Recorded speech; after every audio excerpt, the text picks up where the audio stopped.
এজন্য মুসলিম উম্মার এই নেতৃত্বের সংকট নিরসনে আমাদেরকে নতুন নতুন নেতৃত্ব তৈরি করতে হবে, ঠিক কিনা? আজকের এই শ্রোতাদের মধ্য থেকেই হবে আগামী দিনের নোয়াখালীর বিভিন্ন আসনের এমপি, নাকি এগুলো ইন্ডিয়া থেকে আসবে? এখানেই বসে আছে the member of the parliament of Bangladesh, এখানেই বসে আছে আগামী দিনের বাংলাদেশের প্রধানমন্ত্রী, এখানেই বসে আছে সংসদের স্পিকার। এখান থেকে এমন এমন নেতৃত্ব উঠে আসবে যারা গোটা বাংলাদেশকে নেতৃত্ব দিবে, ঠিক কিনা? এজন্য লিডারশিপ কোয়ালিটিজ এর ব্যাপারে আমাদের জানা দরকার। কেমন করে যোগ্য নেতৃত্ব তৈরি করতে হয়, নেতা হিসেবে কেমন ছিলেন আমার বিশ্বনবী। নেতা হতে গেলে প্রথমে যেটা করা লাগে সেটা হচ্ছে কাজ করা লাগে। কাজ কি করা লাগে? কাজ না করে নেতা হওয়া যায়? শুধু বক্তব্য মারলেই নেতা হওয়া যাবে? ওই নেতা আমরা চাই না যে শুধু ভাষণ মারে, বক্তব্য দেয়, মাইক পেলেই শুধু ভাষণের ফুলঝুরি, কাজের নামে ঠনঠন। এরকম আছে না নাই? না, এরকম নেতা হলে চলবে না। নেতা কাজ দিয়ে আমাদের হৃদয় জয় করতে হবে। শুধু বক্তব্য দিলে ওটা নেতা না। জনগণের জন্য কাজ করতে হবে, মানবতার জন্য কাজ করতে হবে, দেশের উন্নয়নের জন্য কাজ করতে হবে, ঠিক কিনা?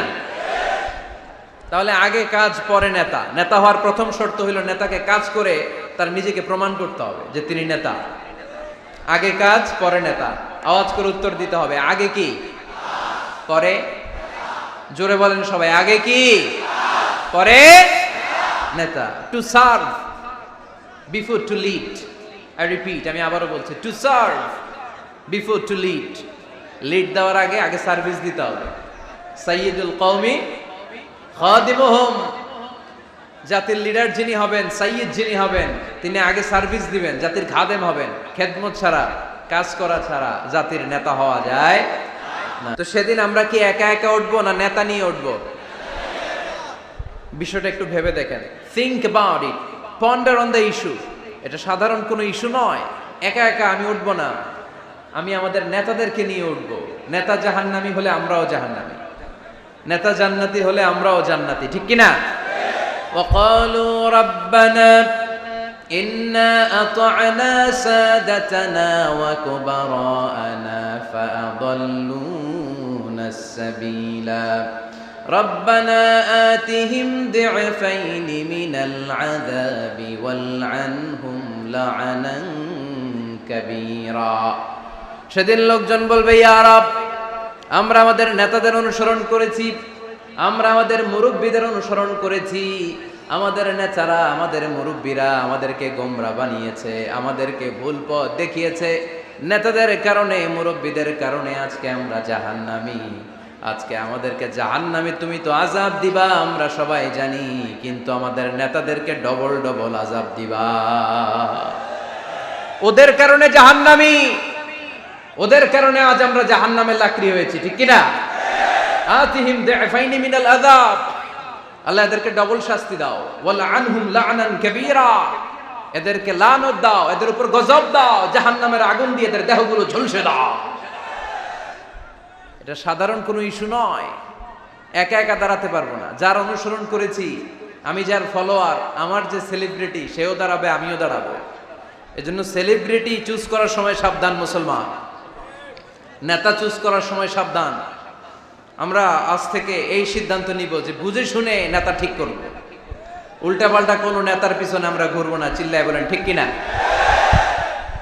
লিডারশিপ কোয়ালিটিস, কেমন করে নেতৃত্বের এই গুণ অর্জন করা যায়। গোটা বিশ্বে আজকে মুসলমানদের হাহাকার, ঠিক কিনা? ফিলিস্তিনে আমরা মার খাই, ইরাকে আমরা মার খাই, ওখানে আমাদের উপর ব্যালিস্টিক ক্ষেপণাস্ত্র মারে, এদিকে মিসাইল মারে, এদিকে বম্বিং করে, ওইদিকে রোহিঙ্গাদেরকে তারাই আমাদের টেকনাফে পাঠায় দিস। এদিকে লাথি মারলে ওইদিকে যাই, ওদিক থেকে গুতা মারলে এদিকে আসে। কারণ আমাদের কোনো সেন্ট্রাল লিডারশিপ নাই, কেন্দ্রীয় নেতা নাই। চিল্লায় বলেন ঠিক কিনা? ওমরে ফারুকের মতো আমাদের একজন নেতার দরকার আছে না নাই? একজন নেতার অপেক্ষায়। We are waiting, all the Muslim Ummah, for a true leader, for a charismatic leader. একজন ক্যারিসমাটিক নেতার জন্য, একজন ট্রু লিডারের জন্য আমরা অপেক্ষা করছি। কবে আসবে সেই আল ইমাম আল মাহদি আল মুনতাযর, যার অপেক্ষায় গোটা উম্মাহ। আমরা যদি আল্লাহ রাসূল সাল্লাল্লাহু আলাইহি ওয়াসাল্লামের জীবনের দিকে তাকাই তাহলে দেখব উনি আগে কাজ করেছেন, নেতা হয়েছেন অনেক পরে। আল্লাহর ইলমে তিনি নবী অনেক আগে, কিন্তু অফিশিয়ালি নবুয়ত পেয়েছেন 40 বছর বয়সে। কত বছর বয়সে? 40 বছর বয়সে হেরা গুহাতে সূরাতুল আলাকের প্রথম 5 আয়াত নাজিল হলো। ইকরা বিসমি রাব্বিকাল্লাযী খালাক, read in the name of your lord who has created. পড়ো তোমার প্রভুর নামে যিনি তোমায় সৃজন করেছেন। এই 5টা আয়াত নাজিল হওয়ার সাথে সাথে বিশ্বনবীর গায়ে কাঁপুনি চলে এলো, জ্বর চলে এলো, অন্তর